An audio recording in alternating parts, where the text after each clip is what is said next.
In the vast expanse of the Star Wars galaxy, where legends are born from the ashes of war and heroes emerge from the most unlikely circumstances, few stories capture the imagination quite like that of Starkiller. This is not just another tale of Jedi versus Sith, light against dark, or rebellion against Empire. This is the story of a weapon forged in darkness who discovered his own humanity, a child stolen from tragedy who became both destroyer and savior, and ultimately, a young man whose choices would ripple across the galaxy in ways no one could have predicted.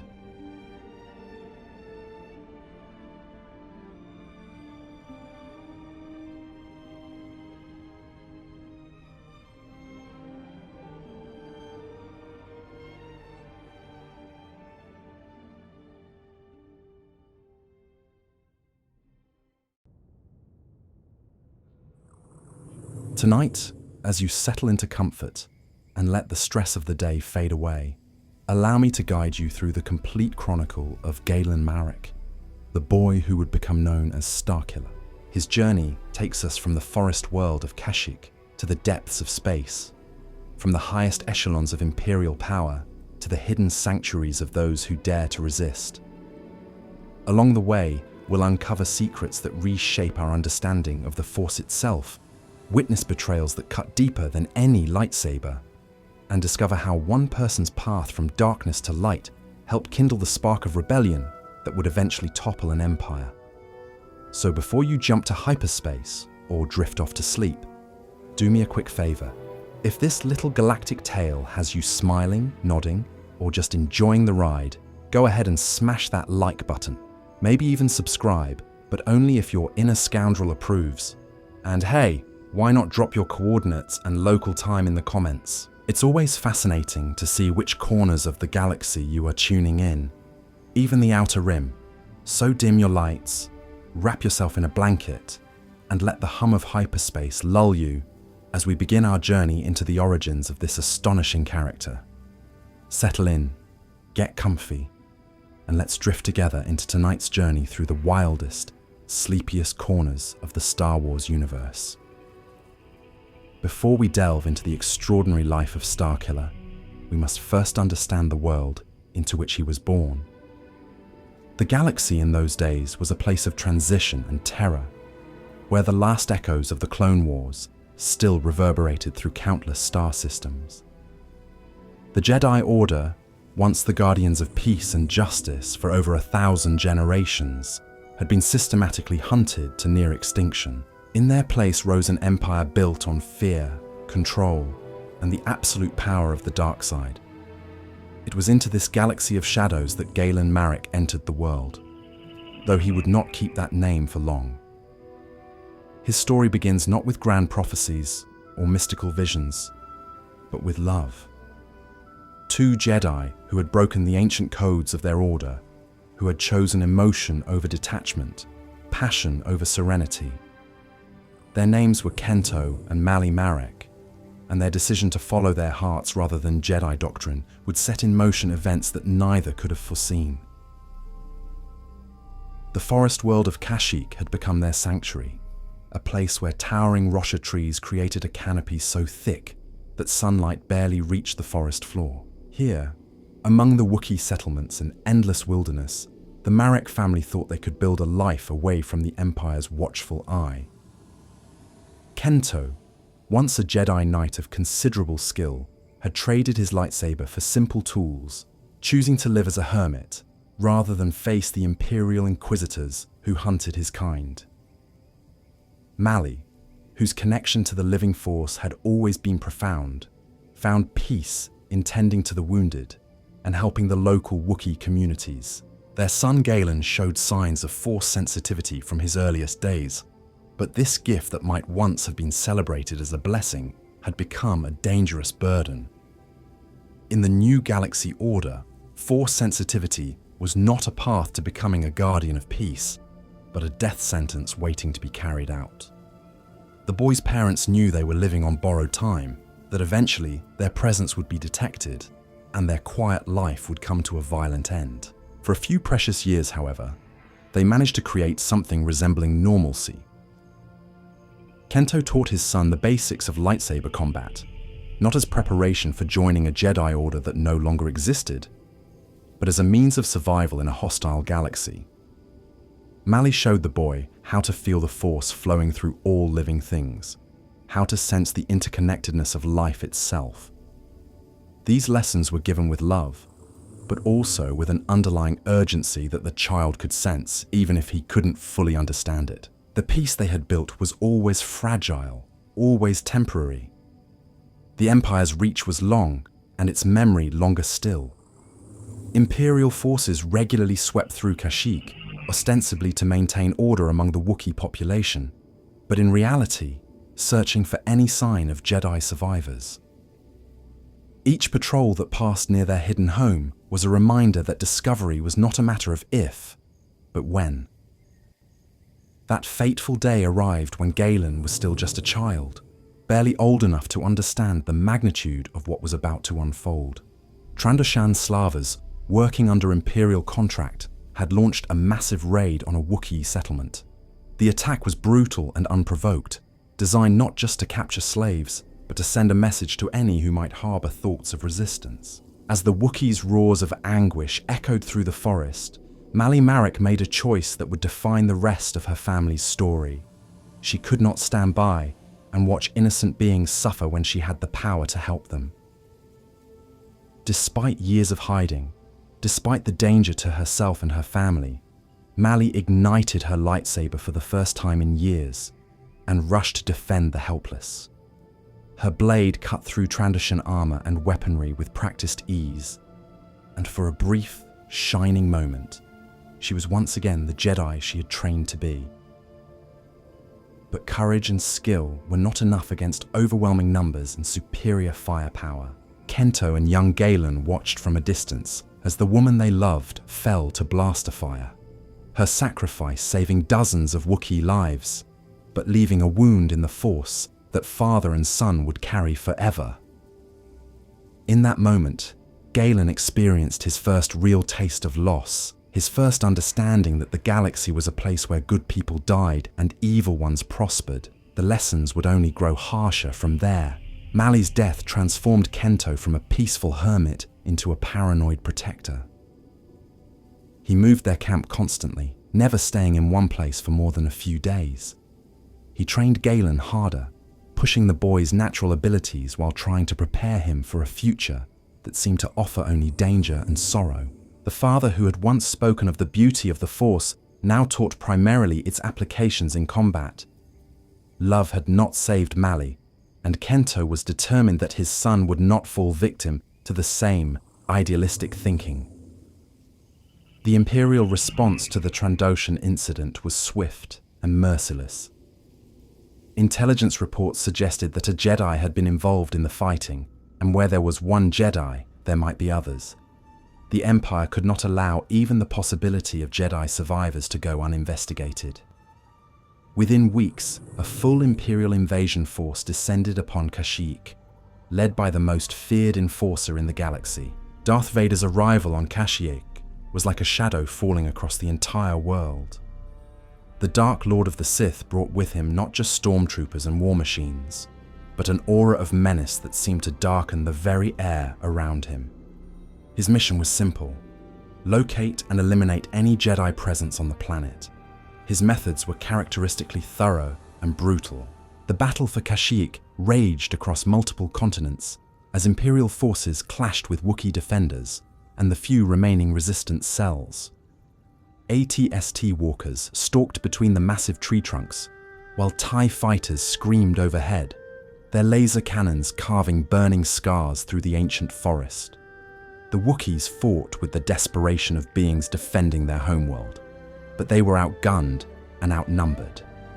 Still, their fierce resistance provided cover for the real hunt taking place in the deeper forests. Vader moved through the chaos like a force of nature, his crimson lightsaber cutting down any who stood in his path. But his true focus was elsewhere, following the traces of Force energy that led him deeper into Kashyyyk's wilderness. He could sense it out there, a presence that called to him through the Force, Not just one Jedi, but something more. Something that made the dark side within him stir with anticipation. Kento Marek knew they were running out of time. The Imperial forces were closing in, their search pattern growing tighter with each passing hour. He had prepared for this moment, but preparation could only do so much against the might of the Empire. As he gathered their few possessions and prepared to flee even deeper into the forest, he tried to explain to his young son what might happen next. The conversation was interrupted by the sound that would haunt Galen's nightmares for years to come, the mechanical breathing of Darth Vader echoing through the trees. The Dark Lord had found them at last, emerging from the shadows like death itself given form. His massive frame was silhouetted against the burning forest behind him, and his red lightsaber cast an ominous glow across the small clearing where the Marek family had made their final stand. What happened next would reshape the galaxy in ways that no one present could have imagined. Kento Marek, knowing that his son's life hung in the balance, made the same choice his wife had made weeks earlier.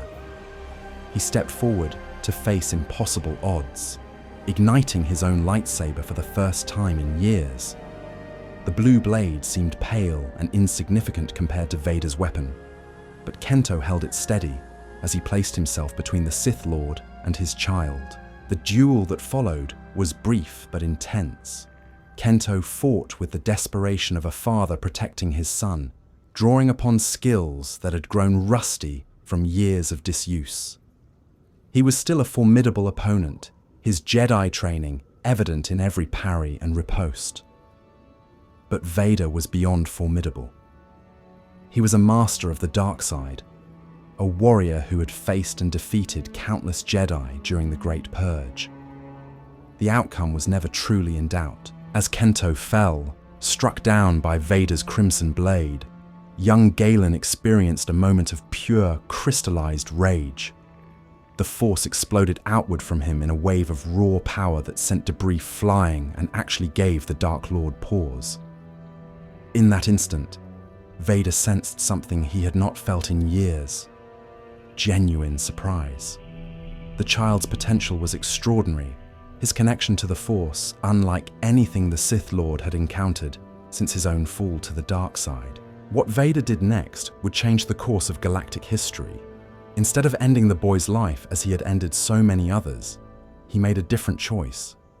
He saw in Galen Marek not just another Force-sensitive child to be eliminated, but an opportunity. A weapon that could be forged in the fires of the dark side and wielded against the Emperor's enemies. The boy was young enough to be molded, powerful enough to be useful, and traumatized enough to be controlled. The stormtroopers who had accompanied Vader to the clearing became inconvenient witnesses. They had seen too much, knew too much about what had transpired. The Dark Lord eliminated them with casual efficiency, ensuring that no record would exist of Galen Marek's survival.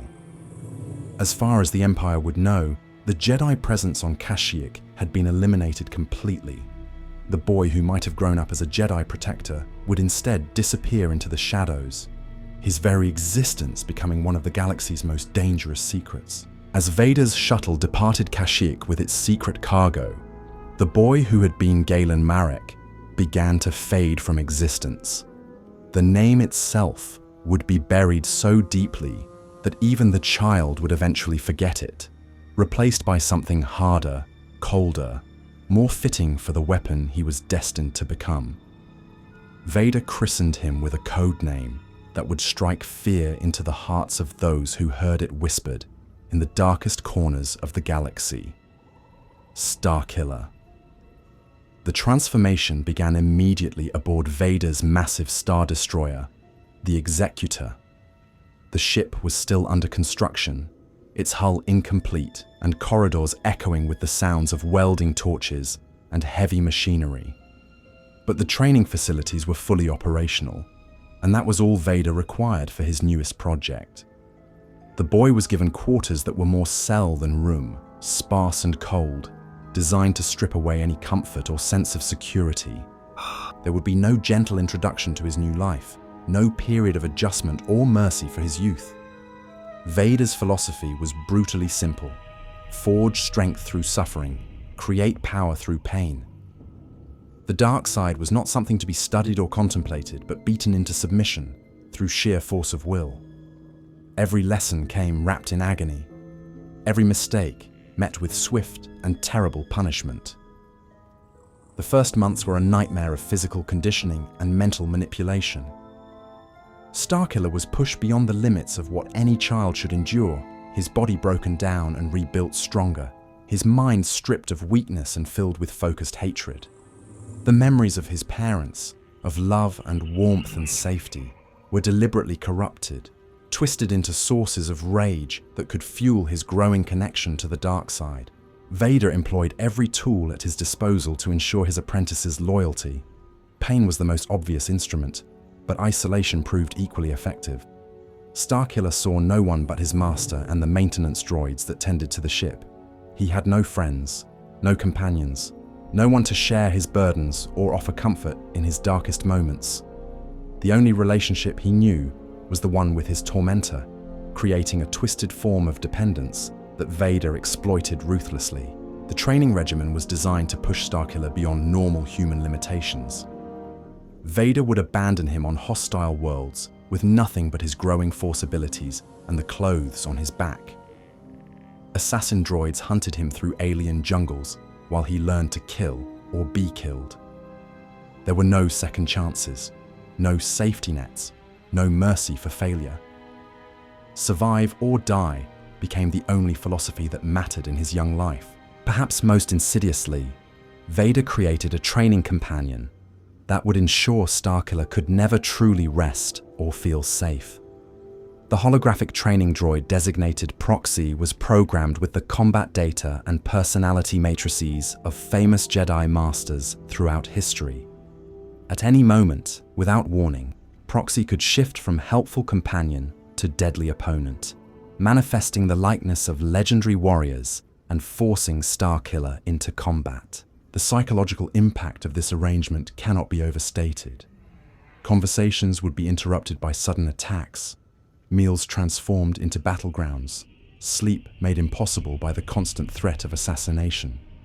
Proxy's ability to take on the faces of the very Jedi that Starkiller's master had sworn to destroy added another layer of conditioning, teaching the boy to associate those noble visages with mortal danger rather than heroism or hope. As Starkiller grew from child to adolescent, his power in the Force expanded exponentially. But this was not the gentle, patient growth that might have occurred under Jedi tutelage. Instead, it was a violent eruption of ability driven by trauma and focused through hatred. He learned to channel his emotions into devastating attacks, to use his rage as a weapon more potent than any lightsaber. The dark side flowed through him like liquid fire, burning away compassion and replacing it with cold calculation. He could crush windpipes with a thought, hurl massive objects across vast distances, and generate lightning that could fry entire squads of enemies. His connection to the Force was so strong that it sometimes frightened even Vader, though the Sith Lord was careful never to show such weakness to his apprentice. Years passed in this cycle of violence and conditioning. Starkiller learned to fight with multiple lightsaber forms, mastering techniques that had taken Jedi Masters decades to perfect. He studied the weaknesses of various alien species, memorized the tactical capabilities of rebel vessels, and absorbed every piece of information that might make him a more effective killer. Knowledge became another weapon in his ever-expanding arsenal. By the time Starkiller reached his teenage years, he had become something that existed nowhere else in the galaxy. A Sith apprentice trained from childhood in the pure essence of the dark side. Unlike other fallen Jedi who carried the baggage of their former beliefs, he had no competing loyalties or conflicting philosophies. The dark side was not something he had embraced after a fall from grace. It was the very foundation of his existence. Vader began testing his creation in earnest, sending Starkiller on missions that would have challenged experienced Imperial agents. These were not mere training exercises.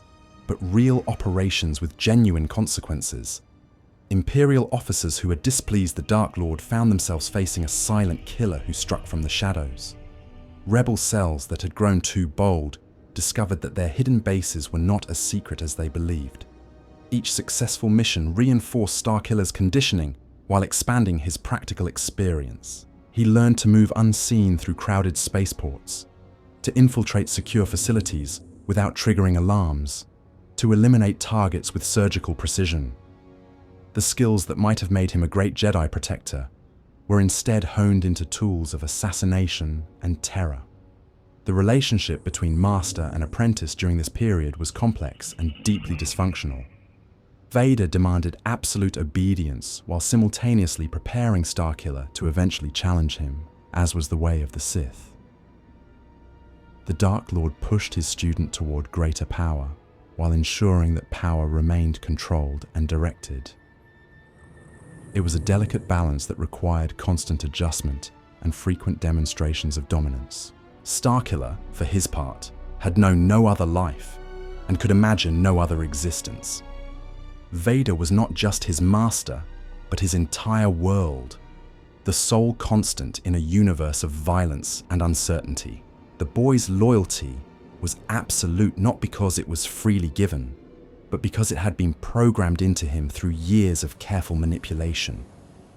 He genuinely believed that his path was the only possible one, that strength through suffering was the natural order of the universe. As his 15th birthday approached, though such milestones held no meaning in his current existence, Starkiller had become a weapon of unprecedented lethality. His mastery of the Force rivaled that of ancient Sith lords. His combat skills surpassed those of seasoned warriors, and his devotion to the dark side was complete and unwavering. He was everything Vader had hoped to create: the perfect apprentice, the ultimate enforcer, a living embodiment of the Sith philosophy. But perfection, as Vader well knew, was a double-edged sword. The more powerful Starkiller became, the more dangerous he grew, not just to the Empire's enemies, but potentially to the Empire itself. The boy's abilities were beginning to approach levels that might one day threaten even the Emperor, and Vader was acutely aware that Palpatine would not tolerate such a threat indefinitely. The time was approaching when Starkiller would need to be tested in ways that went beyond simple assassination missions or training exercises. Vader had been cultivating reports of surviving Jedi, scattered remnants of the Old Order who had somehow escaped the Great Purge. These targets would provide the ultimate examination of his apprentice's abilities, while serving the dual purpose of eliminating potential threats to Imperial rule. The first of these targets had already been identified. A former Jedi general named Rahm Kota, who had been causing trouble for Imperial forces in the Outer Rim.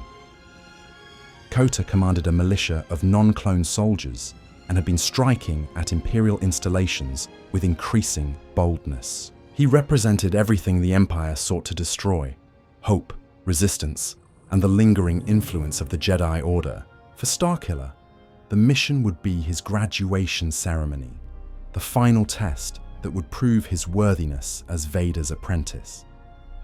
He had no way of knowing that this assignment would set in motion a chain of events that would ultimately challenge everything he believed about himself, his master, and the nature of power itself.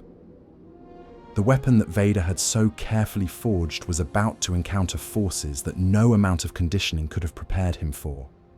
The boy who had lost his name on Kashyyyk was about to discover that some truths are too powerful to be buried forever, and that the light side of the Force has a way of calling to those who have been lost in darkness for far too long.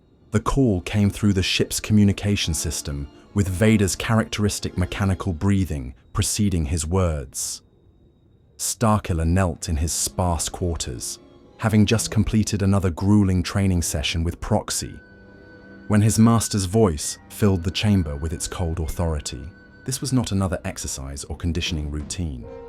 This was the moment he had been unknowingly preparing for his entire life. General Rahm Kota operated from a TIE fighter construction facility orbiting Nar Shaddaa, the smuggler's moon, where law meant little and Imperial authority meant even less. The facility churned out fighters for the Imperial Navy under heavy security, its orbital position making it nearly impregnable to conventional assault. Nearly, but not entirely. Kota had somehow infiltrated the station with his militia forces, seizing control of key sections while threatening to destroy the entire facility unless his demands were met. For the Empire, this represented more than simple piracy or terrorism. Kota was making a statement, demonstrating that Imperial installations were not as secure as the propaganda claimed. His very existence gave hope to those who might otherwise accept Imperial rule without question. Such hope was a disease that needed to be cauterized before it could spread.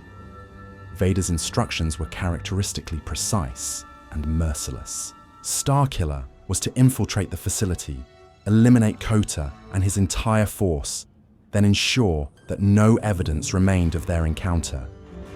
The mission needed to appear as though unknown attackers had struck the station, leaving no connection to Vader or his secret apprentice.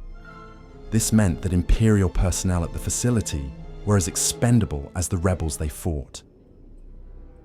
The assignment came with additional significance that Starkiller could sense but not fully comprehend. This would be his first encounter with a living Jedi, someone who had survived the Great Purge and continued to wield the light side of the Force.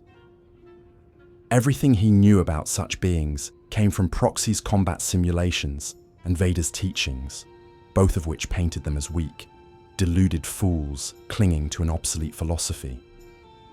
Yet something in his master's tone suggested that Kota represented a different kind of challenge. Captain Juno Eclipse entered Starkiller's world as his pilot for this crucial mission, though her arrival raised questions he had never needed to consider before. She was efficient, professional, and completely unaware of the true nature of her passenger.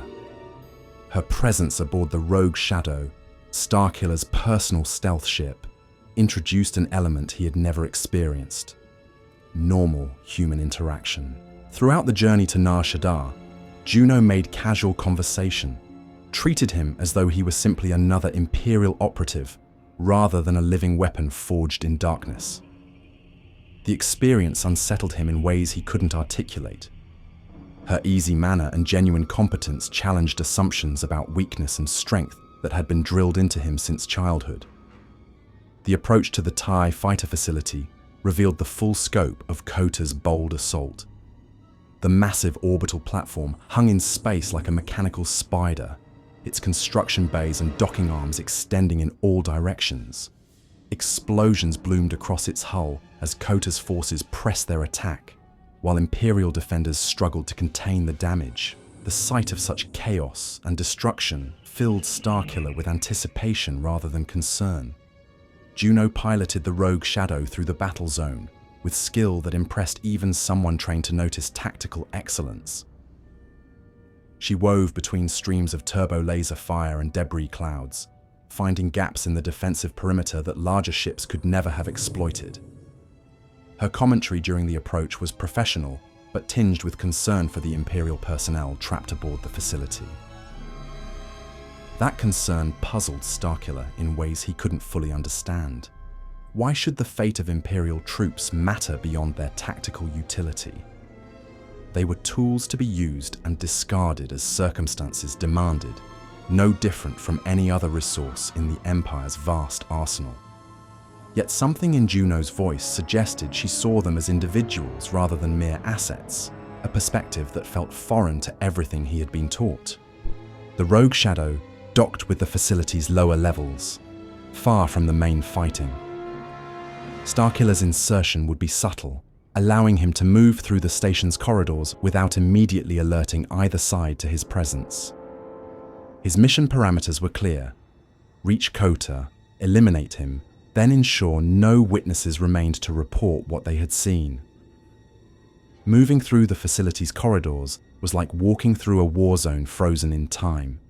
Emergency lighting cast everything in hellish red, while the distant sounds of battle echoed through the metal passages. Bodies of both Imperial troops and Kota's militia littered the floors, testament to the fierce fighting that had raged throughout the station. The sight should have meant nothing to someone trained as Starkiller had been, yet he found himself studying the faces of the dead with unexpected attention. His first encounters with Kota's forces provided an immediate education in the difference between training simulations and genuine combat. These were not holographic projections or programmed responses, but living beings fighting for something they believed in. Their desperation and determination gave them an edge that artificial opponents could never possess, forcing Starkiller to adapt his techniques in ways that surprised even him. The militia fighters proved more resourceful than expected, using the facility's industrial equipment as weapons and creating improvised fortifications from construction materials. They fought with the kind of fierce loyalty that Starkiller had only seen directed toward Vader, yet their cause seemed built on hope rather than fear. The contradiction troubled him more than the actual combat. Imperial stormtroopers caught in the crossfire presented a different kind of challenge. Vader's orders were clear about leaving no witnesses, yet these were theoretically allies, servants of the same empire that Starkiller served. The moment of hesitation when he first turned his lightsaber against Imperial forces marked a crack in the conditioning that had shaped his entire worldview. The facility's construction bays provided a dramatic backdrop for running battles as Starkiller fought his way toward the command center where Kota waited.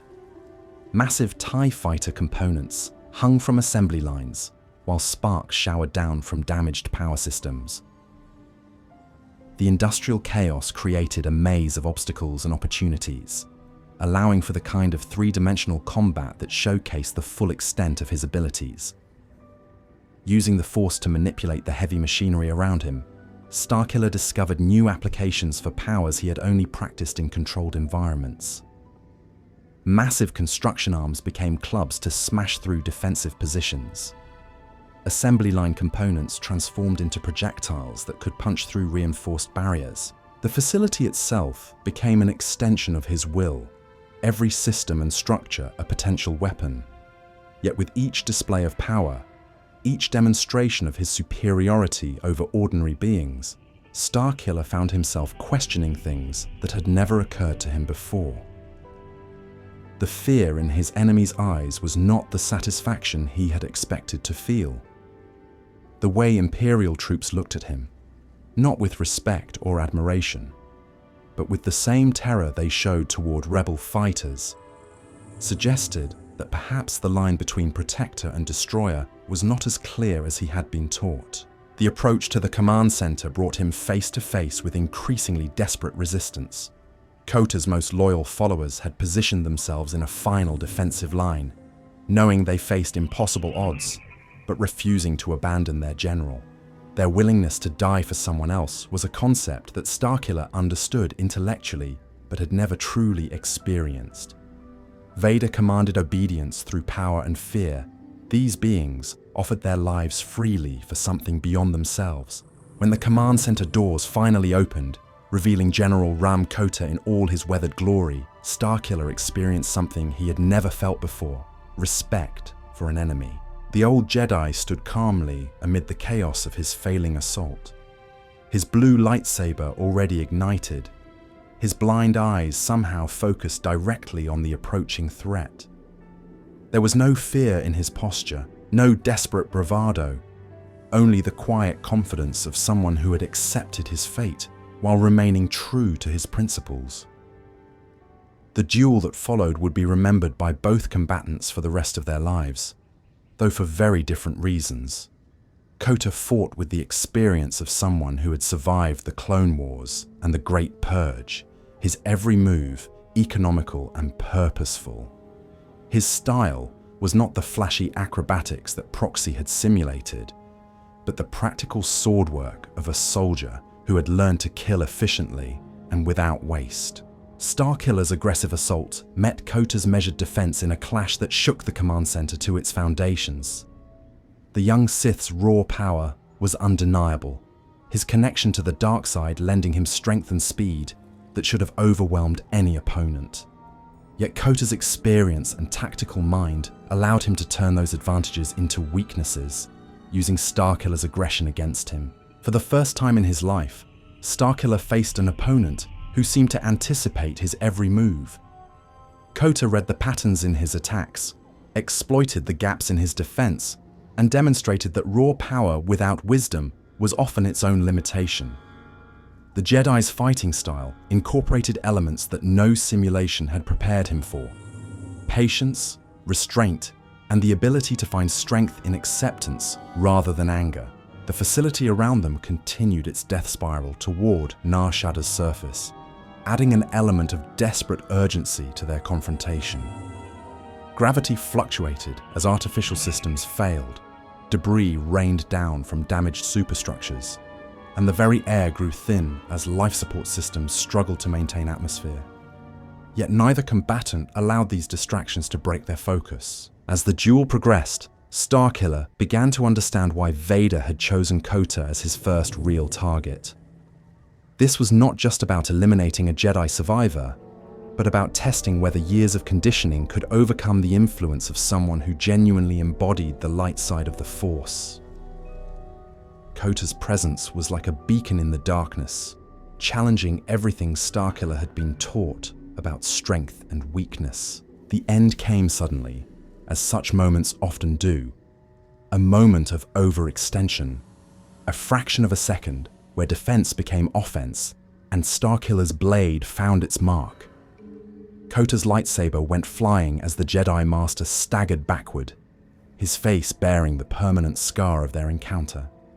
Yet even in defeat, even blinded and broken, the old general maintained his dignity in a way that left Starkiller strangely unsettled.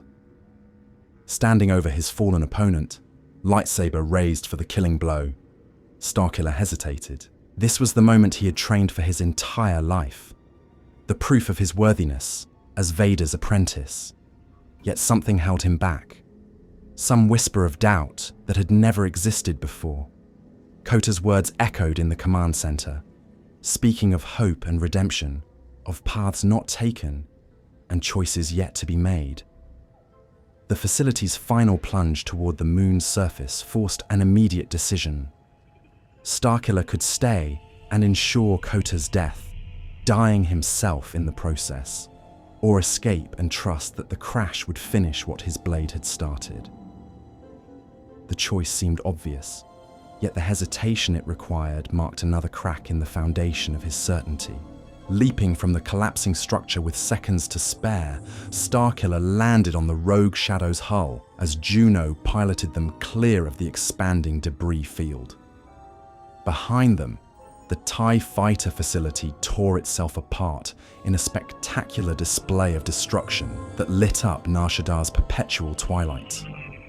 The mission appeared to be a complete success, yet something fundamental had changed in those final moments aboard the dying station. Returning to Vader with Kota's lightsaber as proof of victory, Starkiller expected to feel the satisfaction of a job well done. Instead, he found himself replaying moments from the duel, analyzing not just the tactical aspects, but the emotional undercurrents that had flowed between them. The old Jedi's certainty in his beliefs had been unshakable even in defeat, suggesting a kind of strength that had nothing to do with force powers or lightsaber skills. Vader's approval was everything Starkiller had worked toward, yet it felt hollow in ways he couldn't explain. The Dark Lord praised his apprentice's performance, while simultaneously revealing that this had been merely the first of several tests. Other Jedi survivors had been located, each one representing a different kind of challenge. The next target would push Starkiller even further from the comfortable certainties of his training. As the Executor jumped to hyperspace, carrying them toward their next destination, Starkiller found himself thinking about concepts that had never occurred to him before. What did it mean to choose one's path, rather than simply follow orders? How could someone find strength in acceptance rather than domination? And why did the memory of Kota's final words continue to echo in his mind, challenging assumptions he had never thought to question? The weapon Vader had so carefully forged was beginning to develop its own thoughts, its own questions, its own doubts. The cracks in his conditioning were still small, barely noticeable even to himself, but they were there, and like all cracks under pressure, they would continue to grow until something fundamental gave way. The boy who had been taken from Kashyyyk was still buried deep within the killer he had become, but that first encounter with genuine hope had awakened something that 15 years of brutality had not quite managed to destroy. The path ahead would test not just his abilities, but his very identity, forcing him to confront questions about who he was and who he might choose to become. The second target Vader had chosen for his apprentice lay hidden in the twisted metal graveyards of Raxus Prime, a world that served as the galaxy's dumping ground for technological refuse. Here, among mountains of discarded starship hulls and rivers of toxic waste, lived a being whose very existence challenged the Empire's narrative of Jedi extinction. Kazdan Paratus had once been a respected member of the Jedi Order, an engineer whose innovations had served the Republic during its darkest hours. Now he was something else entirely, a broken remnant clinging to memories of a past that no longer existed. The journey to Raxus Prime gave Starkiller time to process what had happened during his encounter with Kota. The old general's words continued to echo in his mind, creating doubts where none had existed before. For 15 years, his world had been defined by absolute certainties. The Empire was order, the Jedi were chaos, strength came through domination, and weakness deserved destruction. Yet Kota's unwavering faith in his beliefs, even in defeat, suggested that perhaps these truths were not as absolute as he had been taught. Juno Eclipse's presence during the voyage added another layer of complexity to his evolving worldview. Her casual conversations, her genuine concern for others, and her professional competence, without cruelty, demonstrated that strength could exist without brutality. She treated him as though he was simply another person, rather than a weapon to be feared. And this normalcy was more disorienting than any combat he had ever faced. The ship's navigation systems guided them through asteroid fields of debris that stretched for thousands of kilometers in every direction. Raxus Prime had become a monument to the galaxy's waste, its surface buried beneath layers of discarded technology from countless civilizations. The sight should have been depressing, yet Starkiller found himself oddly fascinated by the ingenuity required to survive in such a hostile environment. As they descended through the planet's polluted atmosphere, the true scope of Paratus's madness became apparent. Rising from the junkyard landscape like a fever dream stood a replica of the Jedi temple from Coruscant, constructed entirely from salvaged materials. Twisted metal beams formed familiar spires, while hull plating from destroyed starships created walls that echoed the temple's sacred geometry. It was beautiful and horrible simultaneously, a testament to both devotion and insanity. The landing proved more challenging than expected. Paratus had surrounded his makeshift temple with defensive systems cobbled together from salvaged components. Automated turrets tracked their approach, while sensor arrays swept the area for intruders. The engineering skill required to create such systems from scrap impressed even someone trained to notice tactical capabilities. Yet it also spoke to a level of paranoia that bordered on madness. Starkiller's insertion into the junkyard required a different approach than his previous mission. The terrain itself was treacherous, with unstable piles of debris that could collapse without warning, and hidden hazards that ranged from toxic pools to exposed power conduits. Moving through this landscape demanded constant vigilance and creative use of force abilities he had never needed before. The first Guardians he encountered were unlike anything in his experience. Paratus had constructed combat droids from salvaged parts, creating mechanical warriors that moved with jerky, unpredictable motions. Their weapons were improvised but effective, combining elements from different technologies in ways that defied conventional tactics. Fighting them required adapting to their unconventional programming while navigating terrain that changed with every step. More disturbing than the mechanical Guardians were the native scavengers who had made Raxus Prime their home. These beings, mutated by generations of exposure to toxic waste and radiation, moved through the junkyard with an intimacy that spoke of deep familiarity with its dangers. They attacked in coordinated groups, using the terrain to their advantage while wielding weapons crafted from the same refuse that filled their world. The path to Paratus's temple led through a maze of technological archaeology. Starkiller passed the hulks of Republic cruisers that had fought in wars he barely remembered, their broken forms now serving as foundations for newer structures. Separatist battle droids lay scattered among Imperial probe units, all equally corroded by time and the planet's harsh environment. The sight created an unexpected sense of melancholy that he struggled to understand. Climbing through the temple's outer defenses revealed the full extent of Paratus's genius and madness. Every surface was covered with intricate mechanical details that served both aesthetic and defensive purposes.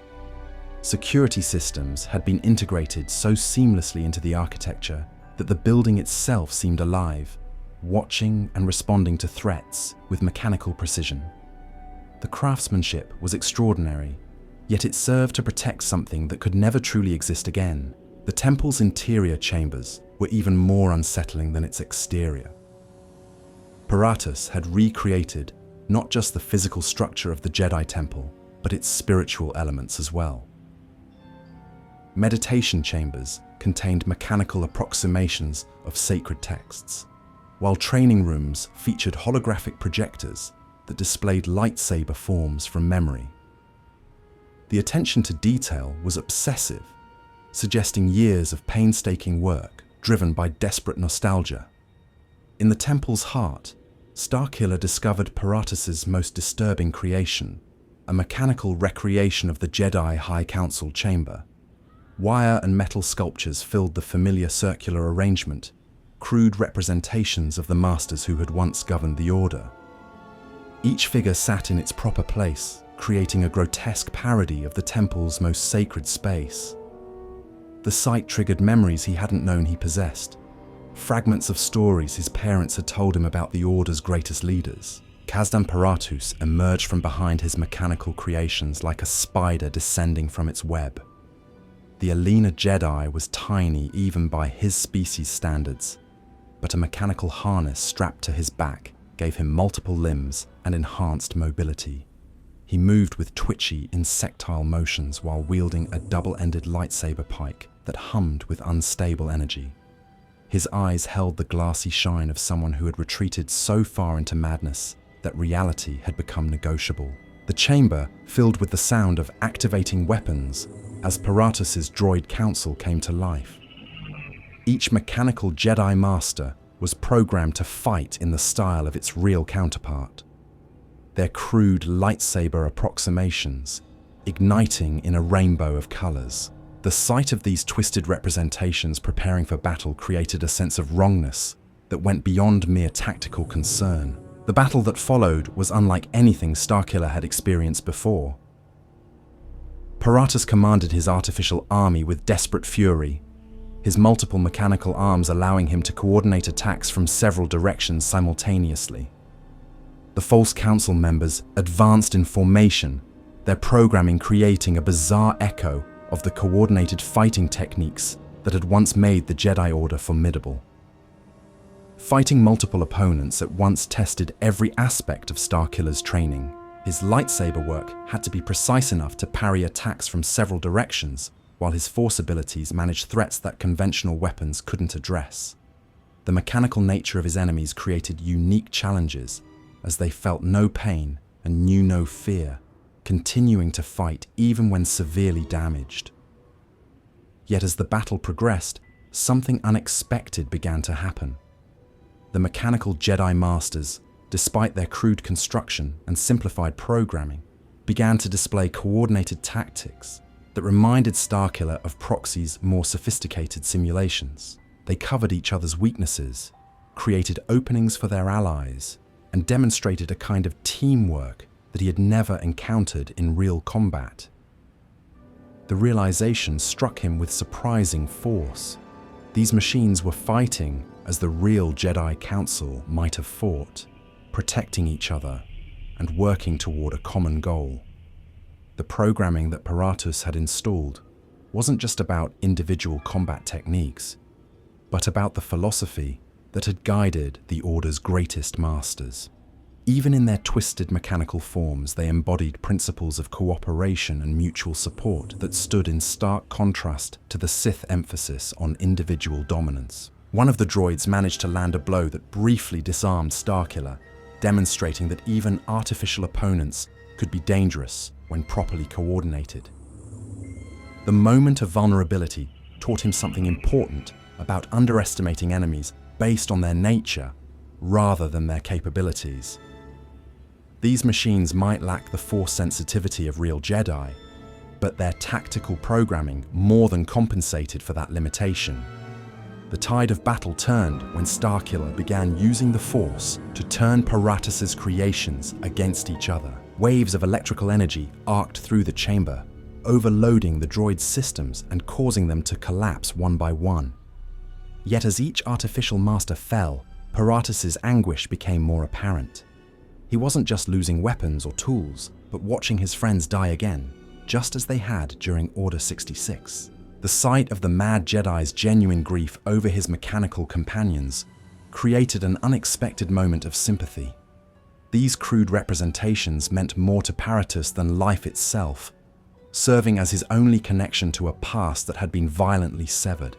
In his madness, he had found a way to keep his friends alive, even if only as shadows of their former selves. The final confrontation came when only Paratus himself remained, his mechanical harness sparking from damage while his lightsaber pike wavered in his grip. The Alina Jedi looked around at the wreckage of his artificial council, his eyes filled with a loss that went beyond mere defeat. He had spent years creating this shrine to the past, and now it lay in ruins around him. What happened next would haunt Starkiller for years to come. Rather than face capture or continue a hopeless fight, Paratus made a choice that demonstrated the depth of his madness and his devotion. He triggered a massive piece of machinery suspended above the chamber, bringing it crashing down on himself in a final act of desperation. The impact was devastating, burying the mad Jedi under tons of the very scrap he had spent so long organizing into meaningful shapes. Standing among the wreckage of Paratus's dreams, Starkiller felt something he had never experienced before. Genuine sadness for an enemy's fate. The Alina's madness had been tragic rather than evil, born from loss rather than malice. His crime had been refusing to accept that the past was gone, clinging to memories that had become more real to him than the present. The temple around him began to collapse as its primary support systems failed. Paratus's death had triggered some kind of fail-safe that was bringing the entire structure down in a cascade of twisted metal and sparking electronics. Yet even as he prepared to escape the destruction, Starkiller found himself taking one last look at the fallen droid council, their crude forms somehow dignified even in death. Retrieving half of Paratus's broken lightsaber pike as proof of his victory, Starkiller made his way through the collapsing temple toward the surface. The journey back to the rogue shadow was treacherous, with debris raining down from above, while the unstable terrain shifted beneath his feet. Yet his mind was elsewhere, processing emotions and thoughts that his training had never prepared him to handle. Juno's reaction to his return was different from what he had expected. Rather than the professional acknowledgement he was accustomed to, she seemed genuinely concerned about his well-being. Her questions about the mission went beyond tactical debriefing to include inquiries about his physical and emotional state. The attention felt foreign but not unwelcome, adding another crack to the wall of isolation that had defined his existence. The flight back to rendezvous with Vader gave him time to consider what he had witnessed on Raxus Prime. Paratus's devotion to preserving the memory of the Jedi Order, even in such a twisted form, spoke to something powerful about the bonds between master and student, friend and friend. The mechanical Jedi masters had been crude approximations, yet they had fought with a coordination and purpose that suggested something deeper than mere programming. More troubling was the realization that Paratus's madness might not have been entirely irrational. The Alina had lost everything that gave his life meaning, then spent years trying to recreate it from the refuse of a broken galaxy. Was such devotion really insanity, or was it a different kind of strength? The question troubled Starkiller in ways he couldn't articulate, challenging assumptions about sanity and purpose that had never occurred to him before. When he presented the broken weapon to Vader as proof of his success, the Dark Lord's approval felt even more hollow than it had after the Kota mission. The praise for his tactical performance rang false when weighed against the memory of Paratus weeping over his fallen mechanical friends. Something was shifting in Starkiller's understanding of victory and defeat, success and failure. Vader's revelation that a third target awaited them came as no surprise, yet the anticipation felt different now. Each encounter with a surviving Jedi was teaching him things that went far beyond combat techniques or tactical awareness. They were showing him different ways of being, different approaches to loss and hope and dedication. The lessons were unwelcome because they complicated a worldview that had once been reassuringly simple. The weapon that Vader had created was beginning to develop its own perspective, its own questions about the nature of strength and weakness. The cracks in his conditioning were spreading, creating spaces where new ideas could take root. The boy who had been buried beneath years of brutality was stirring, responding to encounters with beings who had chosen different paths through the darkness. As the Executor prepared for its next jump to hyperspace, Starkiller found himself wondering about the third Jedi survivor and what lessons their encounter might bring. Each mission was supposed to prove his worthiness as a Sith apprentice, yet they seemed to be accomplishing something else entirely. They were awakening parts of himself that he had never known existed, parts that his master had tried very hard to keep buried. The path ahead promised more challenges, more tests of his abilities and his loyalty. Yet for the first time in his life, Starkiller began to wonder if passing those tests was truly what he wanted. The question was dangerous, potentially fatal, but it refused to be silenced. The weapon was developing a will of its own, and that will was beginning to question the hand that wielded it. The third target would prove to be the most challenging yet, both for the skills required to defeat her and for the questions her very existence would raise about the nature of power itself. Shaak Ti, former member of the Jedi High Council, had found refuge on the jungle world of Felucia, where the Force flowed through every vine and flower like a living river.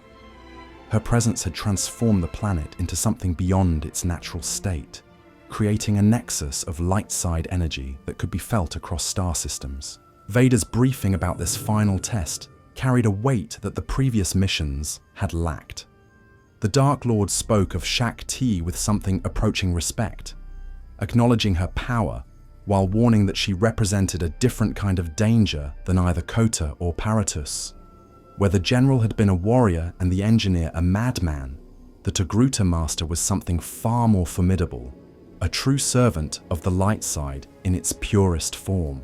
The journey to Felucia took longer than the previous missions, giving Starkiller time to process the changes he had been experiencing. His conversations with Juno had grown more frequent and more personal, though he struggled to understand why her opinions mattered to him.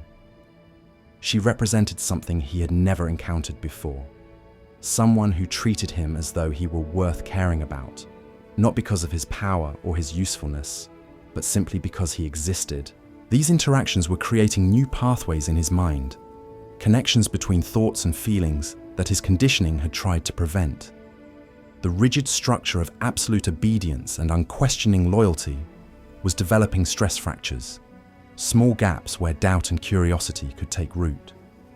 Each mission was supposed to strengthen his commitment to the dark side, yet they seemed to be accomplishing the opposite. The approach to Felucia revealed a world unlike anything in his experience. The planet's surface was covered in massive fungal growths that towered above even the tallest trees, their bioluminescent caps pulsing with rhythms that seemed almost musical. Colors that had no names in any language he knew painted the landscape in impossible hues, while the very air shimmered with energy that made his skin tingle. Yet something was wrong with this paradise. As the rogue shadow descended through the upper atmosphere, Starkiller could sense a disturbance in the force that went beyond simple light-side presence. The planet's natural balance had been disrupted, tilted towards something that felt neither light nor dark, but simply broken. The corruption was subtle but pervasive, like an infection spreading through a healthy body. Juno's piloting skills were tested to their limits as they navigated through the dense canopy of fungal towers and hanging vines. The planet's atmosphere was thick with spores and pollen that clogged sensors and created visual distortions. Flying by instruments alone, she guided them to a landing zone that seemed relatively stable, though the very concept of stability on Felucia appeared to be negotiable. The moment Starkiller stepped onto the planet's surface, he understood why Vader had warned him about this mission. The force here was almost overwhelming in its intensity, pressing against his consciousness like a living thing trying to communicate in languages he had never learned. Every step forward required conscious effort to maintain his mental barriers, to keep the planet's alien awareness from penetrating his thoughts. The native Felucians emerged from the jungle almost immediately, their colorful skin patterns and elaborate headdresses marking them as beings deeply connected to their world's mystical energies. They moved with a fluid grace that spoke of perfect harmony with their environment. Yet their eyes held a wariness that suggested they recognized him as something foreign and potentially dangerous. The first confrontation came when a group of Felucian warriors blocked his path to the deeper jungle where Shaak Ti waited. These beings fought with a coordination that went beyond mere tactics, their movements synchronized by shared consciousness that allowed them to anticipate each other's actions. They wielded the local fauna as extensions of their own will, commanding predators and poisonous creatures with gestures that seemed more like dance than combat. Fighting them felt wrong in ways that Starkiller struggled to articulate. These beings were defending their home against an invader, protecting something sacred from desecration. Their resistance was born not from hatred or aggression, but from love for their world and their way of life. The distinction created a cognitive dissonance that his training had never prepared him to handle. The jungle itself seemed to resist his presence, with carnivorous plants snapping at him from concealed positions, while toxic spores clouded his vision and burned his lungs. The very ground shifted beneath his feet as root systems moved to create obstacles or unstable footing. Fighting on Felucia meant battling not just its defenders, but the world itself, as though the planet had developed an immune response to his dark side presence. Yet, as he pressed deeper into the fungal forests, Starkiller began to understand the source of the corruption he had sensed from orbit. Shaak Ti's extended presence on the planet had created an imbalance, her powerful connection to the light side overwhelming Felucia's natural equilibrium. The world was dying from too much purity, its native darkness being gradually purged in ways that disrupted essential cycles of growth and decay. The realization troubled him more than he expected. Shaak Ti was trying to help, using her abilities to heal and protect, yet her very presence was causing harm to the world she sought to preserve. The irony was almost painful in its clarity. Even the light side could become destructive when taken to extremes, just as the dark side could serve constructive purposes when properly channeled. The path to the ancient Sarlacc pit, where Shaak Ti meditated, led through increasingly dangerous terrain. Massive predators stalked him through groves of phosphorescent fungi, their alien forms adapted to hunt in environments where conventional senses were useless. The creatures moved with intelligence that suggested they were more than simple beasts, perhaps elevated by exposure to the concentrated force energy that saturated their world. The most challenging encounter came when he faced a Felucian shaman riding atop a rancor that had been enhanced by decades of symbiotic connection to the planet's mystical energies. The massive creature moved with grace that defied its size, while its rider directed attacks through pure thought rather than physical commands. The battle became a test of will as much as skill, with the planet itself seeming to support his opponents. Defeating the Rancor required techniques that pushed his abilities to their limits. He channeled concentrated force lightning directly into the creature's nervous system, a brutal method that killed it almost instantly, but left him feeling strangely hollow afterward. The shaman's anguished cry as his companion died created an echo in the force that spoke of genuine love and loss, emotions that Starkiller recognized but had never truly experienced himself. The ancient Sarlacc pit stretched before him like a wound in the planet's surface, its tentacles and feeding mouths extending far below the visible edge. The creature was ancient beyond measure, its consciousness alien, but undeniably intelligent. Around its rim, Shaak Ti sat in perfect meditation, her presence creating a bubble of calm in the chaotic energy that surrounded the massive predator. The Togruta master opened her eyes as he approached, her expression showing no surprise at his arrival. She had sensed his coming long before he reached the pit, had felt the disturbance his presence created in the planet's carefully maintained balance. When she spoke, her voice carried the weight of centuries of wisdom and the sadness of someone who understood exactly what his presence meant.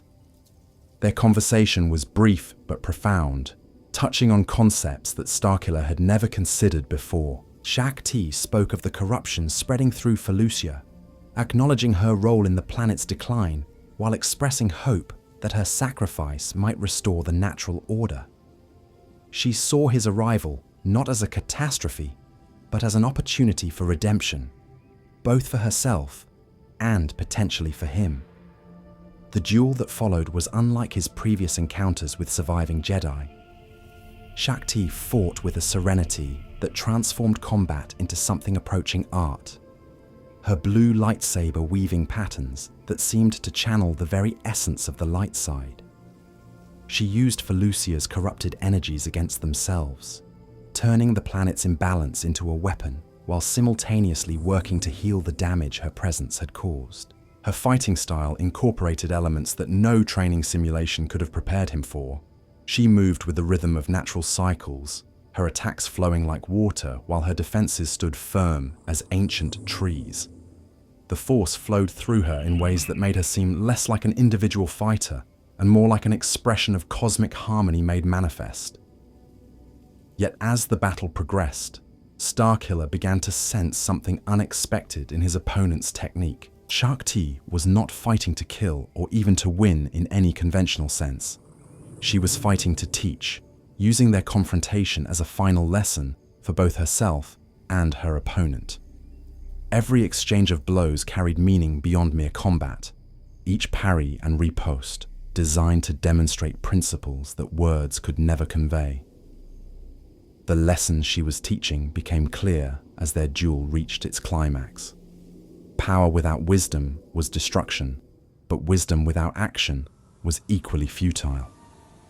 The light side and dark side were not opposing forces, but complementary aspects of a greater whole, each necessary for the other's existence. Her corruption of Felucia had been an attempt to impose purity where balance was needed, just as his training had sought to eliminate compassion where understanding was required. The end came when Shaak Ti made a choice that demonstrated the ultimate expression of Jedi philosophy. Rather than continue a battle that would only bring more corruption to her adopted world, she stepped backward into the Sarlacc's waiting embrace. Her final words carried across the pit as she fell, speaking of redemption and second chances, of paths not taken and futures yet to be written. The ancient creature's consumption of the Jedi Master sent shockwaves through Felucia's Force ecosystem, that could be felt across continents. The planet itself seemed to shudder as the artificial purity that had been slowly killing it was finally removed, allowing natural cycles of growth and decay to resume their ancient dance.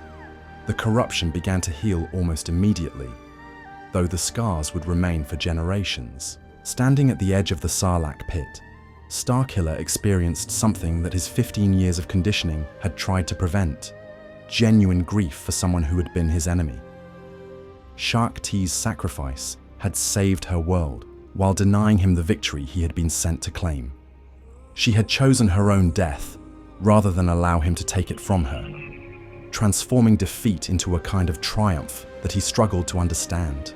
The journey back to the rogue shadow was a solitary one, with the Felucians keeping their distance, as though they could sense the change that had occurred within him. The planet's healing was already visible in subtle ways, with bioluminescent patterns shifting toward healthier configurations, while predators and prey resumed their natural relationships. Shaak Ti's final gift to her adopted world was the restoration of balance she had unknowingly disrupted. Juno's greeting upon his return carried a warmth that he had never noticed before, as though she genuinely cared about his well-being rather than simply performing her duty. Her questions about the mission went beyond tactical concerns to include inquiries about his emotional state, a consideration that felt both foreign and deeply welcome. The attention forced him to confront feelings he had been trained to suppress. The flight away from Felucia gave him time to process what had occurred in the jungle. Shaak Ti's willing sacrifice challenged everything he had been taught about strength and weakness, victory and defeat. She had chosen to die rather than kill, had embraced destruction in order to preserve life. The paradox created questions that his conditioning had no answers for. More troubling was the realization that he was changing in ways that went beyond simple tactical experience. Each encounter with a surviving Jedi was teaching him things about himself that he had never suspected existed. The rigid certainties that had once defined his worldview were crumbling, replaced by doubts and questions that grew stronger with each passing day.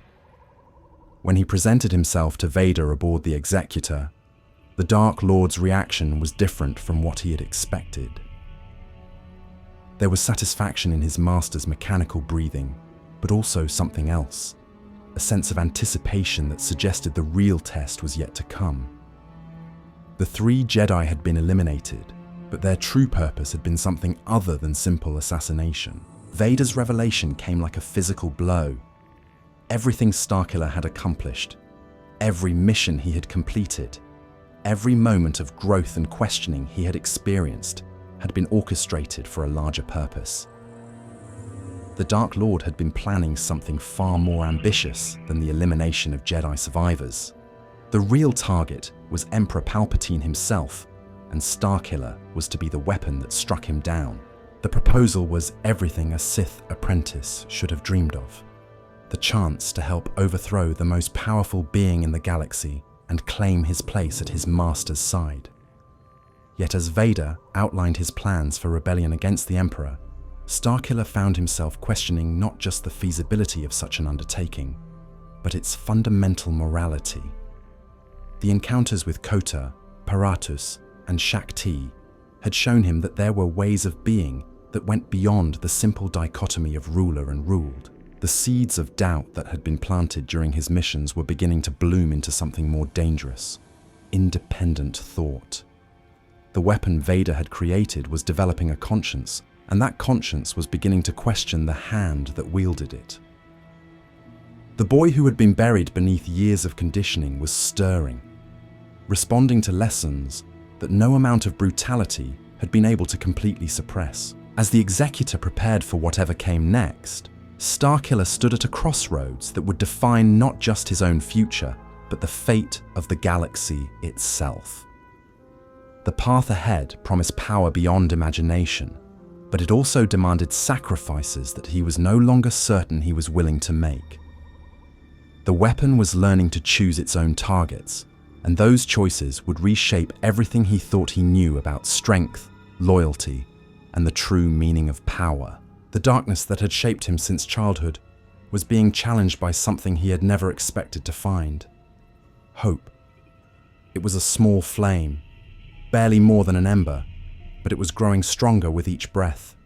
And like all flames, it had the potential to either illuminate the path forward or burn down everything he had ever known. The revelation that Vader intended to use him against the Emperor should have filled Starkiller with anticipation, yet all he felt was a growing sense of unease. Standing in the sterile confines of the Executor's command chamber, surrounded by the cold efficiency of Imperial technology, he found himself remembering the warmth in Juno's voice, the dignity in Kota's defeat, the tragic devotion of Paratus to his mechanical friends. These memories seemed to belong to someone else. Someone who had never learned that compassion was weakness and mercy was failure. Vader's plan unfolded with the methodical precision that characterized everything the Dark Lord attempted. They would need allies, beings powerful enough to challenge the Emperor's rule, yet foolish enough to believe they could succeed. The galaxy was full of discontent, systems that chafed under Imperial authority, nobles who remembered the freedoms of the Old Republic. All they required was the right catalyst to transform simmering resentment into open rebellion. That catalyst, Vader explained, would be Starkiller himself. His mission was to gather these disparate elements into a unified force, to give them hope and leadership, while secretly preparing them for their ultimate purpose. When the moment came for the final confrontation with Palpatine, the rebellion would serve as both distraction and weapon, drawing the Emperor's attention while Vader and his apprentice struck from the shadows. The elegance of the plan was undeniable, yet something about it troubled Starkiller in ways he couldn't articulate. Perhaps it was the memory of Shaak Ti's willing sacrifice, or the way Paratus had wept over his fallen mechanical friends. The idea of using other beings' hope as a tool for deception felt wrong in ways that his training insisted it shouldn't. These doubts were dangerous, potentially fatal, but they refused to be silenced. Vader assigned him new quarters aboard the ship, larger and more comfortable than the cell-like space he had occupied since childhood. The gesture might have been interpreted as a reward for successful completion of his trials, but Starkiller sensed something else behind it. His master was preparing him for a different role, one that would require him to interact with beings who had never learned to fear him. The isolated weapon was being transformed into something more complex. A leader, a symbol, perhaps even a friend to those he would ultimately betray. The transition felt strange after years of solitude broken only by training sessions and mission briefings. Simple luxuries like a proper bed and personal belongings seemed foreign, almost threatening in their implications. They suggested a future beyond mere servitude, possibilities that his conditioning had never allowed him to consider. Yet even as he tried to dismiss these thoughts as weakness, they continued to grow stronger with each passing hour. Proxy's presence in his new quarters provided a familiar constant amid the changes. The droid's ability to shift between helpful companion and deadly opponent had once been a source of constant tension, but now it felt almost comforting. At least with Proxy, he knew exactly where he stood. The holographic projections and sudden attacks were honest in their deception, unlike the complex emotional currents he was beginning to sense in his interactions with others. The droid's programming included extensive data on the beings Starkiller would need to contact during his mission. Former senators who had opposed the Emperor's rise to power, military officers who retained loyalty to the Old Republic, systems whose resources had been stripped to feed the Imperial war machine.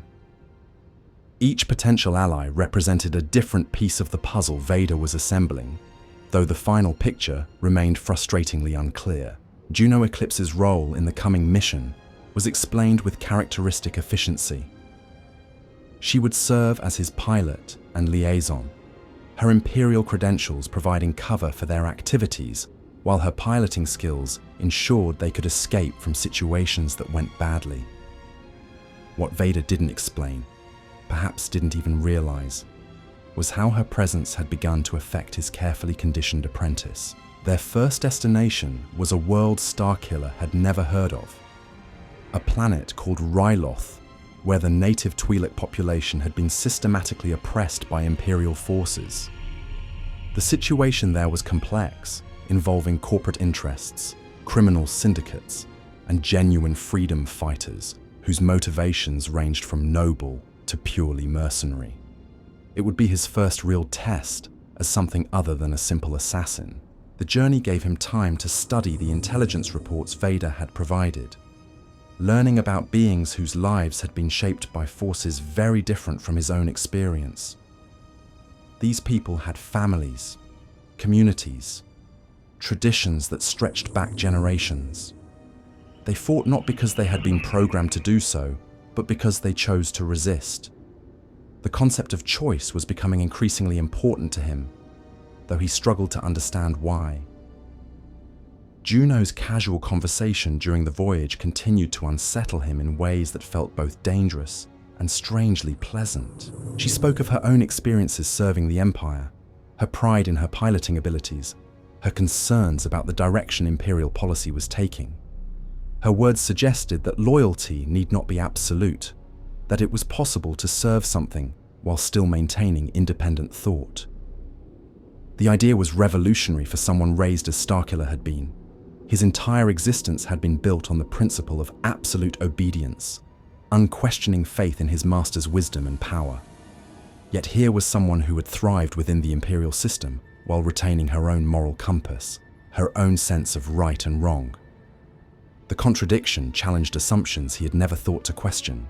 As the rogue shadow dropped out of hyperspace near Ryloth, Starkiller found himself looking at the planet's scarred surface with new eyes. The orbital bombardment sites and strip mining operations that dotted the landscape were no longer simply tactical data to be processed and filed away. They represented suffering, loss, the destruction of things that could never be replaced. The emotional weight of such destruction was something he had never been trained to handle. Their landing site was carefully chosen to avoid Imperial patrols while remaining accessible to the contacts Vader had identified. The underground tunnels that had once served as shelter during the Clone Wars now housed a different kind of resistance, beings who had learned that freedom was something worth dying for. The irony was not lost on him that he was seeking out the very kind of people he had been trained to eliminate. The first contact was a Twi'lek named Cham Syndulla, a veteran of conflicts that stretched back decades. His weathered face bore the scars of someone who had never stopped fighting, even when the odds seemed impossible. When he looked at Starkiller, his eyes held a wariness that spoke of hard-won experience with beings who claimed to offer help. The conversation that followed tested skills Starkiller had never developed. Persuasion without intimidation, leadership without domination, inspiration without fear. These were tools he had never learned to use, techniques that required understanding the motivations and desires of others, rather than simply overwhelming them with superior power. The challenge was both frustrating and oddly exhilarating. Syndulla's questions were pointed and practical. Who was this young human who claimed to represent forces opposed to the Emperor? What proof could he offer of his sincerity? Most importantly, what did he hope to gain from an alliance with beings the Empire considered disposable? The answers Starkiller gave surprised even himself, drawing on concepts and values he hadn't known he possessed. The underground base where they met was a testament to the resilience of beings who refused to surrender. Makeshift workshops produced weapons from salvaged materials, while communication centers maintained contact with resistance cells across the galaxy.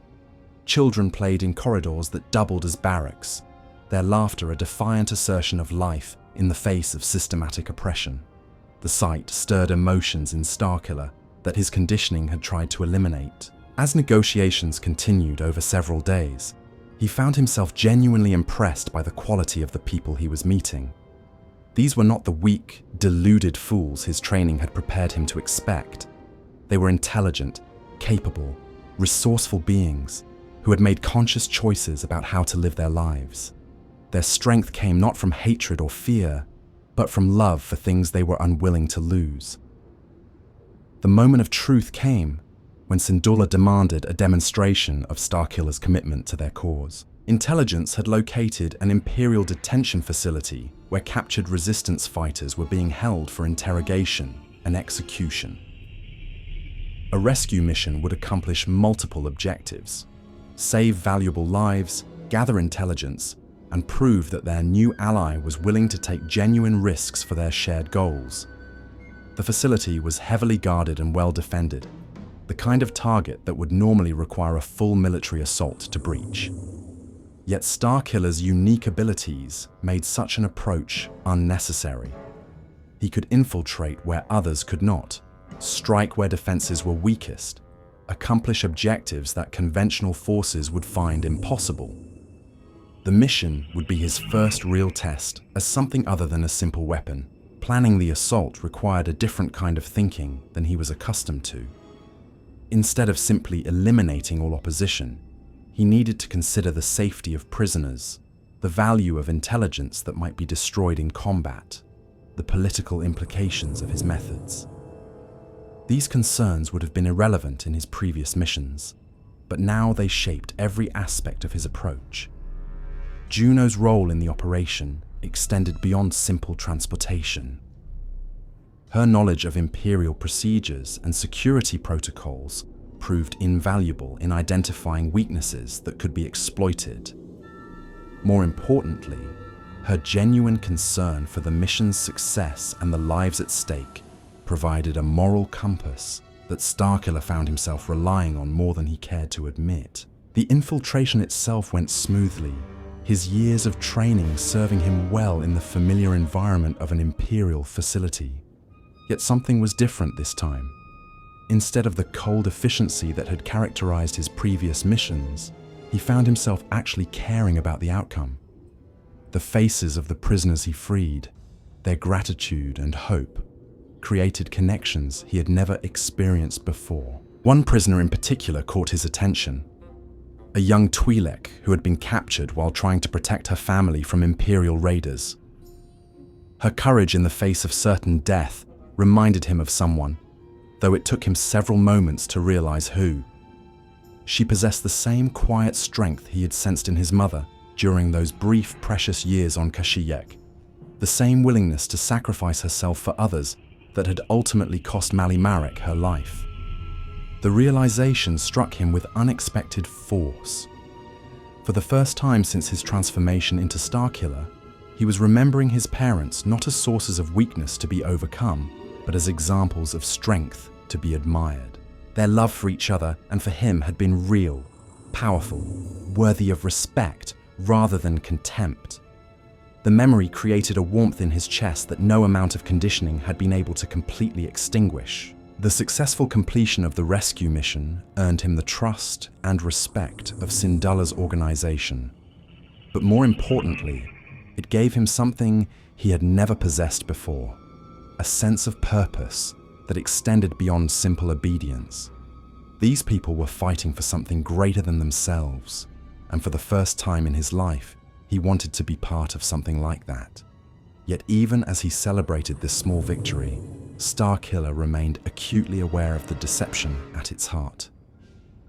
He was not truly their ally, but their ultimate betrayer, gathering them together so that Vader could use them as pawns in a larger game. The knowledge sat like poison in his mind, corrupting every moment of genuine connection he experienced with these brave, doomed beings. The weight of his secret mission grew heavier with each successful recruitment, each moment of trust freely given by people who had every reason to be suspicious. They were offering him something he had never known he wanted: acceptance, friendship, the possibility of belonging to something greater than himself. In return, he was leading them toward destruction, though they would never know it until the trap was sprung. As the Rogue Shadow departed Ryloth with new allies and intelligence that would help locate other resistance cells, Starkiller found himself standing at an invisible crossroads.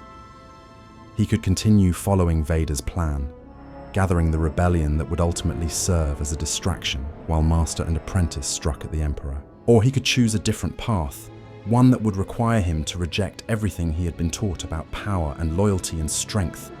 The choice seemed impossible, yet it was becoming more urgent with each passing day. The weapon Vader had created was developing a conscience, and that conscience was beginning to demand answers to questions that had no easy solutions. The boy who had been buried beneath years of conditioning was fighting his way back to the surface, carrying with him memories of love and hope that no amount of brutality had been able to completely destroy.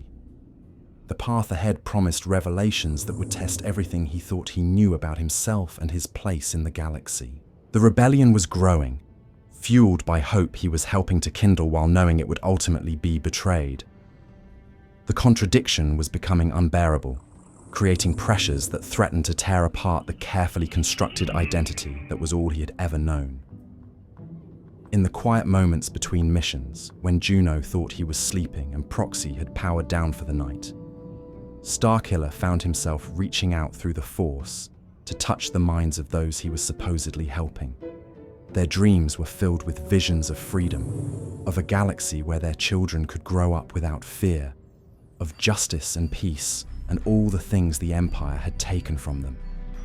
The beauty of those dreams was almost painful to witness, knowing that he was the instrument of their destruction. Yet something unexpected was happening in those moments of connection. The hope he found in their dreams was beginning to kindle something similar in his own heart, a flame so small and fragile that he barely dared acknowledge its existence.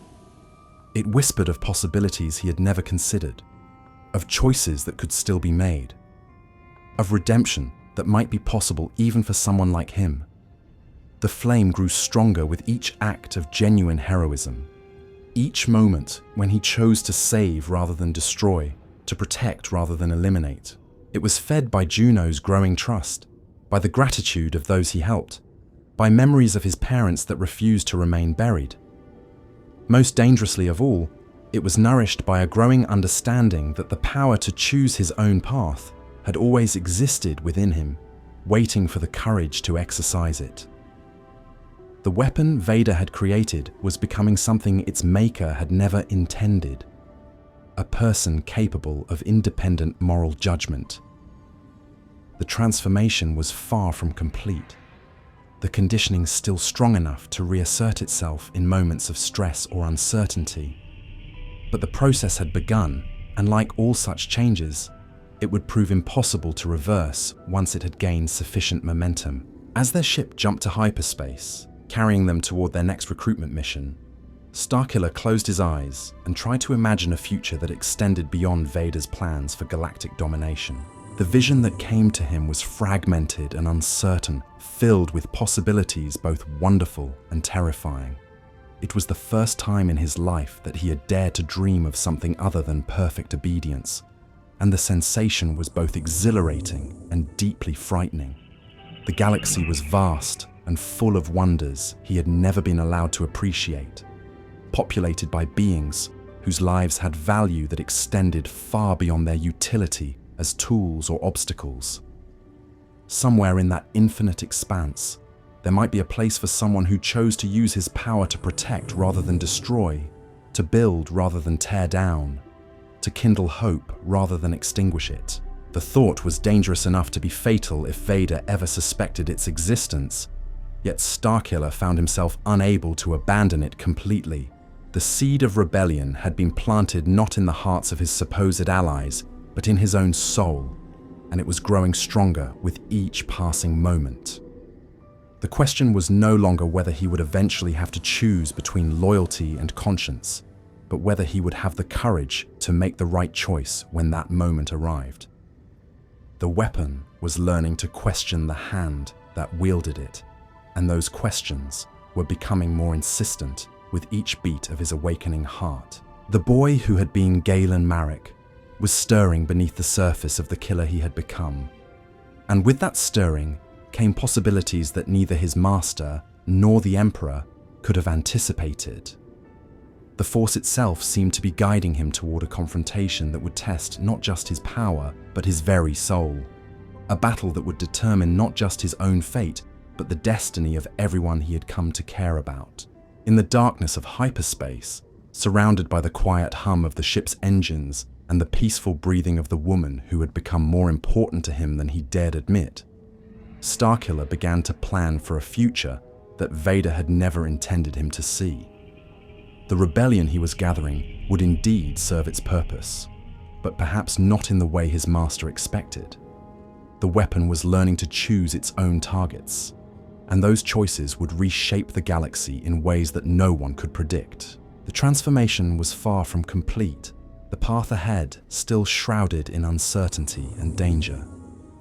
But for the first time since that terrible day on Kashyyyk, when everything he had known was stripped away, Galen Marek was beginning to remember what it meant to hope. And with that hope came the possibility of redemption. Not just for himself, but for everyone whose lives had been touched by the darkness he had served for so long. The weapon Vader had forged in the fires of hatred and despair was becoming something else entirely, a force for liberation that would ultimately turn against its creator. The boy stolen from Kashyyyk was finding his way home at last, though the journey would demand sacrifices that none of them could yet imagine. The real battle was just beginning, and its outcome would determine the fate of the galaxy itself. The weapon Vader had forged was beginning to fracture along lines the Dark Lord had never anticipated, and that fracture would soon become a chasm that no amount of power could bridge.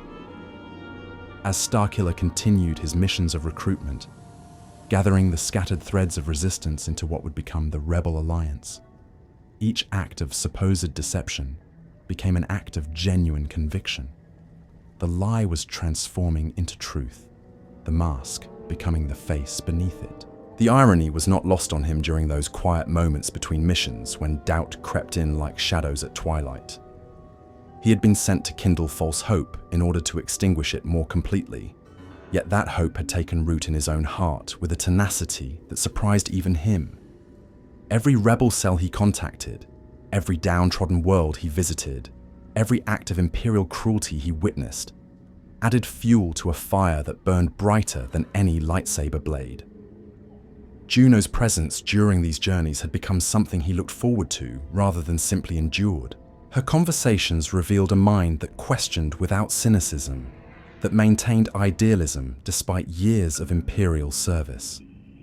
She spoke of the galaxy as it could be rather than as it was, painting pictures with words that made him see beauty in places where he had only noticed tactical advantages. Her influence was subtle but profound, like water gradually wearing away stone to reveal the shape that had always existed beneath. The defining moment came on Corellia, where representatives from across the galaxy had gathered in secret to formalize what history would remember as the Alliance to restore the Republic. Standing in those ancient ruins, surrounded by beings who had risked everything for the possibility of freedom, Starkiller felt the final walls of his conditioning crumble into dust. These people were not tools to be used and discarded, but partners in something greater than any individual ambition. When Mon Mothma spoke of principles worth dying for, when Bail Organa pledged Alderaan's resources to their cause, when Garm Bel Iblis declared that tyranny would not stand unopposed, Starkiller found himself genuinely moved by their courage. The Corellian treaty they signed was more than a political document. It was a declaration of hope made manifest, a promise that darkness would not have the final word. Yet even as he celebrated this triumph of spirit over oppression, the shadow of Vader's true plan loomed over everything, like a storm cloud ready to break. The trap had been set with masterful precision, and now it was about to be sprung. Imperial forces surrounded the meeting site, led by the Dark Lord himself, who had been monitoring every step of his apprentice's supposed recruitment mission. The betrayal, when it came, was swift and brutal. Stormtroopers poured through entrances that should have been secure while TIE fighters screamed overhead, their laser cannons painting the sky with deadly light. In moments, the gathered leaders of the nascent rebellion found themselves trapped like animals in a cage, their dreams of freedom crumbling around them. Vader's satisfaction was palpable as he surveyed the captured rebels, his mechanical breathing the only sound in the suddenly silent chamber. He praised Starkiller's performance with the cold approval of a master acknowledging a successful hunt, explaining how every step had been orchestrated to bring them to this moment. The rebellion his apprentice had gathered would serve as perfect bait to draw out the Emperor, making Palpatine vulnerable to their combined assault. But something had changed in the dynamics between master and apprentice. A shift so subtle that Vader didn't recognize it until it was too late. The weapon he had forged with such care was no longer responding to his commands with unquestioning obedience. Instead, Starkiller stood among the captured rebels, not as their betrayer, but as their defender, his hand moving instinctively toward his lightsaber as he prepared to fight the very being who had given him life. The confrontation that followed would echo through the ages as one of the most pivotal moments in galactic history. Master faced apprentice in combat that was as much philosophical as physical, with lightsaber blades serving as extensions of opposing worldviews. Vader fought to maintain control over his greatest creation, while Starkiller battled for the right to choose his own destiny. Their duel raged across the ruins of Corellia, while Imperial forces and rebels watched in stunned silence. The Dark Lord's superior experience was matched against his apprentice's desperate determination, creating a conflict whose outcome would shape the future of the galaxy. Every clash of their blades sent sparks cascading like falling stars, illuminating faces filled with hope and fear in equal measure. The tide of battle turned when Starkiller made a choice that defined him more completely than years of conditioning ever could. Rather than strike down his fallen master, he turned away from the killing blow to face a greater threat. The Emperor himself had arrived, drawn by the disturbance in the Force, and ready to eliminate both Sith who dared to challenge his supremacy. What followed was a confrontation between light and darkness that tested the very foundations of reality. Palpatine's power was vast and terrible, accumulated over decades of manipulating the dark side to serve his twisted vision of order. Against this ancient evil stood a young man who had discovered that true strength came not from hatred, but from the willingness to sacrifice everything for others. The battle's climax came when Starkiller made the ultimate choice, placing himself between the Emperor's lightning and the rebels he had come to love. The energy that coursed through him was beyond anything the human form was meant to endure, yet he held firm, becoming a living shield that protected hope itself from annihilation. In that moment of supreme sacrifice, the weapon became the protector, the destroyer became the savior.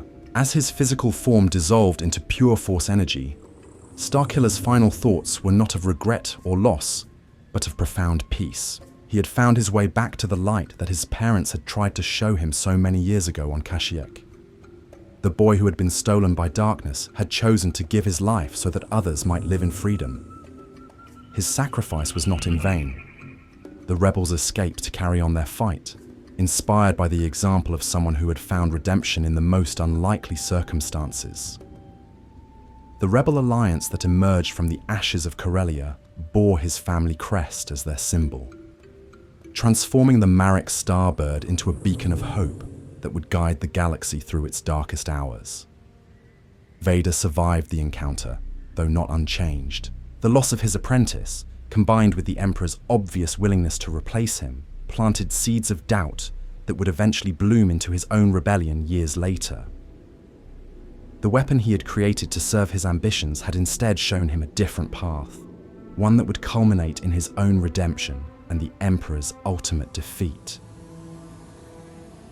The legacy of Starkiller extended far beyond his death, rippling through the Force to touch lives across the galaxy. His story became legend among the rebels, proof that no one was beyond redemption if they had the courage to choose a different path. The boy who had been forged as a weapon of darkness became the spark that ignited the flame of freedom. In the quiet moments that followed, when the immediate chaos had settled,